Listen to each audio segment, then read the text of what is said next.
ममता जी को ये भी याद दिलाता हूँ कि आप मुख्यमंत्री बंगाल की हैं, बांग्लादेश की नहीं हैं।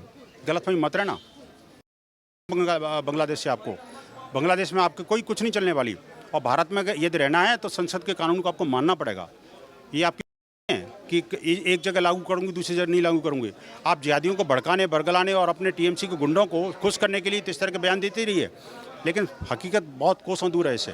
ये भारत के संविधान का बना हुआ कानून है, भारत की संसद द्वारा बनाया हुआ कानून है, संविधान सम्मत कानून है। आप माननीय सर्वोच्च न्यायालय का इंतजार कर लो ना, पता लग जाएगा अभी आपको। 2026 में विधानसभा के चुनाव हैं, क्या पश्चिम बंगाल के हिंदू आज ममता बनर्जी के ऊपर भरोसा करेंगे जिस तरीके से हिंदुओं को लगातार टारगेट किया? वो सरकारें नहीं बचेगी तो क्या भरोसा करेंगे? जाने वाली है? बिल्कुल जाने वाले। तो बॉर्डर की फंक्शन भी बहुत ज़रूरी है।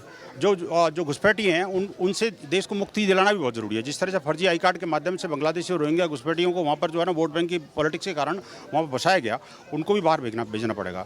हमें ये भी देखना पड़ेगा कि आखिरकार हिंदुओं का जो परिवार है, हिंदुओं की जो प्रतिष्ठान है वो सुरक्षित रहें। ये सब चीज़ें करना है राज्य सरकार की जिम्मेदारी है, जिसमें पूरी तरह से फेल हो चुकी है। उसको खुद मंत्री जो है उनको इंस्टिगेट करने का काम कर रहे हैं। आप देखिए कि दो तो हमारे बड़े मंदिर हैं, उन पर राज्य के एक मंत्री का कब्जा है। He is the chairman of the board. How it is possible? ये गलत बात है।